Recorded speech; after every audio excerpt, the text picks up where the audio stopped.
আসসালামু আলাইকুম এভরিওয়ান, সবাই কেমন আছেন? নিশ্চয়ই ভালো আছেন। আজকে আমি আপনাদের দেখাবো কিভাবে আপনারা খুব সহজে বিকাশে পিন নম্বর চেঞ্জ করবেন। চলুন কথা না বাড়িয়ে শুরু করা যাক।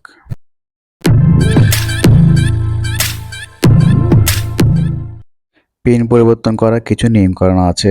আপনাকে 5 ডিজিটের একটি পিন দিতে হবে। চাইলে আপনি 5টা 1 বা 5টা 2 এভাবে দিতে পারবেন না। আর পিনের আগে কখনো শূন্য দিতে পারবেন না। আর আপনি একবার পিন চেঞ্জ করলে 8 ঘন্টা বা 24 ঘন্টার মধ্যে আপনি নতুন পিন সংযোগ করতে পারবেন না। চলুন দেখিয়ে দিই কীভাবে আপনারা পিন পরিবর্তন করবেন। বিকাশ পিন পরিবর্তনের জন্য আপনাকে ডায়াল প্যাডে যেতে হবে। দেন এখানে আপনি টাইপ করবেন *247#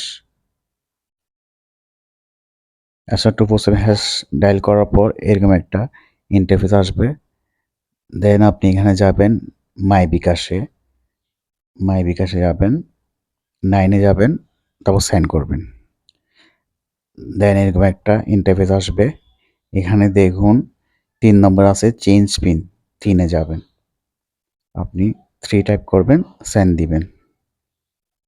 দেন এখানে বলতেছে আপনার ওল্ড পিন দেওয়ার জন্য, আপনি এখানে আপনার ওল্ড পিনটা দিবেন। দেন সেন্ড দিবেন। দেন আপনাকে এখানে বলতেছে 5 enter a 5 digit new pin. এখানে 5 ডিজিটের একটা নিউ পিন দিবেন,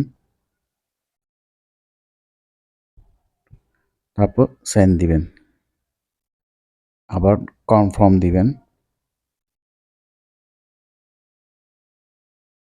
তারপর সেন্ড দিবেন।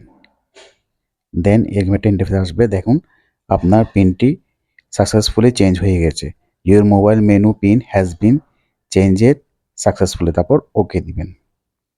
সো গাইস, ভিডিও যদি ভালো লেগে থাকে অবশ্যই লাইক, কমেন্ট এবং শেয়ার করবেন। অবশ্যই সাবস্ক্রাইব করবেন। আর নতুন কোনো ভিডিও বা টপিক সম্পর্কে জানতে চাইলে আমাকে কমেন্টে জানাবেন। আসসালামু আলাইকুম।